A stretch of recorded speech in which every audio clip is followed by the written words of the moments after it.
আরে যখনই এই সবজিগুলো ঘরে আসবে, এই যেমন গাজর, টমেটো, বিট, ক্যাপসিকাম, পেঁয়াজ পাতা, বিনস, ওই অল্প করে একটু চন্নামিত্রুর মতন চেকে নিয়ে বাস ঢুকিয়ে দেয় ঠান্ডা আলমারিতে। কেন? এই টেকনিক অ্যাপ্লাই করে যদি শরীরের গরম আলমারিতে একবার ঢুকিয়ে দেওয়া যায়, তাহলে তো পুষ্টিও হলো আর গুষ্টির সবার পেটও ভরে গেল। আর ঝামেলাও তো সেরকম কিছু নেই। গাজর বিটটাকে ঘষে দাও আর বাদবাকি সবজিগুলোকে ছুরি বটি দিয়ে চষে দাও, মানে ঝিরিঝিরি, বা সবজি রেডি। এবারে এক বাটি আটা, হাফ বাটি মতন সুজি, এই দিয়েই আরামসে 10খানা হয়ে যাবে। এবার বাচ্চাদের মুখে যাতে ধরে তার জন্য 2টো ডিম ফটফট করে, এর মধ্যে হাফ চামচ চিলি ফ্লেক্স, অল্প করে নুন আর জল দিয়ে ভালো করে এটাকে গোলাও। খেয়াল রাখতে হবে যেন কোনো গুটলি ফুটলি না থাকে, ঠিক এরকম টাইপের একটু মোটা থিকনেসের হবে। বাস গোলাও রেডি। বাস এবারে এর মধ্যে সবজিগুলোকে ঢালো।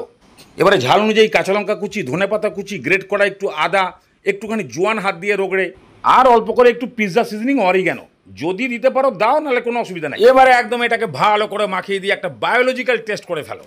কাঁচা ডিম খাওয়ার অভ্যাস আছে? তাহলে আঙুল ডোবাও, জিভে ঠাকাও, নুনের পরিমাণটা চেক করো, দরকার পড়লে নুন দাও, ভালো করে মাখাও। একদম গুষ্টি পুজোর টেস্টি সিন্নি রেডি হয়ে গেল। এবারে প্যান গরম করো, তার মধ্যে একদম নামমাত্র তেল, ওই দাদুরা যতটুকু নাভিতে লাগায়। তারপরেই 1 হাতা মতন সিন্নি দাও, চারিদিকে একটু ছড়িয়ে গোল টাইপের করো। এবারে ঢাকনা দাও। এইভাবে মিডিয়াম ফ্লেমে 1 মিনিট, নিচেটা রেডি হয়ে যাবে, ওপরে সামান্য তেল ছড়িয়ে দিয়ে এবারে এটাকে উল্টে দাও। আবার মিডিয়াম ফ্লেমে ঢাকনা দিয়ে 1 মিনিট। এইভাবে 2টো পিঠেই ভালো মতন ছ্যাঁকা লেগে গেলে তারপরে একটু চেপে চেপে সেঁকে নিলে এই 2টো পিঠ রেডি হয়ে যাবে। এবার নামাও। এইভাবে সবকটা রেডি করো।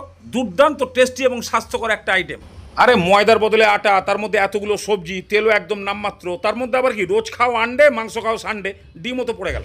একদম সুপার টেস্ট। আর বিশেষ করে বাচ্চাদেরকে সবজি খাওয়ানোর এই যে টেকনিক, এ একদম নিনজা টেকনিক। সব থেকে বড় কথা, ডিমের ফ্লেভারটা পাচ্ছে না তো কি কি সবজিও খাচ্ছে সেটা বুঝতে বুঝতে ওর 3-4খানা শেষ হয়ে যাবে। আর শুধু বাচ্চা কেন, বাচ্চা চৌবাচ্চা সবাই টেস্টের চোটে একদম মন দিয়ে খাবেন। আর এই সবজিগুলোকে ফ্রিজে না রেখে একদম এইভাবে সার্ভ করিয়ে দেবেন।